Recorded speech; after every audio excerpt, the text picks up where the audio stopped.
এইরকম এক্সপিরিয়েন্স হলো শেষমেশ। আজকের ভ্লগে সব জানতে পারবে। সিনেমা দেখার পর আমরা ঢুকে পড়লাম এই সুন্দর এশিয়ান রেস্টুরেন্টটায়। অর্ডার করার কিছুক্ষণের মধ্যেই চলে এলো আমাদের প্রথম dish, exotic cream cheese dumpling. সাথে ছিল 3 রকম কন্ডিমেন্টস। আর তোমরা জাস্ট দেখো, ব্যাপারটা এতটাই জিগলি আর সফট, কোনো মতে স্পুনে তুলে মুখে পুরে দিতেই জাস্ট মেল্ট করে গেল। তোমরা ওর এক্সপ্রেশন দেখলেই সেটা বুঝতে পারবে। আর ইনফ্যাক্ট ও আমাকে বলছিল আমি যদি শুটিং না বন্ধ করি ও সবকটাই খেয়ে নেবে। এবার এলো আমাদের নেক্সট ডিশ, ক্রিস্পি ফিশ বাও। আর আমরা বাও চিয়ার্স করে টপাটপ মুখে পুরে দিলাম। আর এই বাওটা ছিল জাস্ট ওয়াও, ভীষণই ভালো খেতে।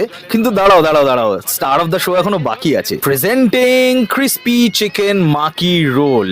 এই সুশিটা আমাদের খাওয়া এখনো অব্দি ওয়ান অফ দ্য বেস্ট। যারা এখন অব্দি সুশি ট্রাই করনি, this can set the standards very very high. এতক্ষণ অব্দি তো সব ঠিকঠাক ছিল, কিন্তু এইবারেই ঘটলো সেই ভয়ঙ্কর ঘটনা। উনি এক টুকরো ওয়াসাবি তুললেন, এদিক ওদিক দেখলেন আর সোজা মুখে চালান করলেন। তারপর তার অবস্থা হলো কিছুটা এই রকম।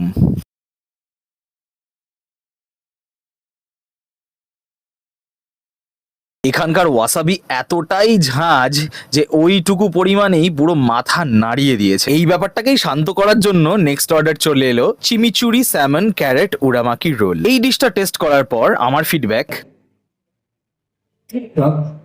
আগেরটা ফার বেটার। ও বাই দ্য ওয়ে, ত্রিধার চপস্টিক স্কিলস একটু ইমপ্রুভ করেছে। এই রইল তার নমুনা। আর এই হলো আমাদের বিল। So this is Taichi 8 for all of you guys. Location দিয়ে দিচ্ছি পিন্ড কমেন্টে। আমরা তো দারুণ এনজয় করলাম। নেক্সট আমরা কোথায় যেতে পারি কমেন্টে জানিও। দেখা হচ্ছে নেক্সট ভ্লগে। Bye bye.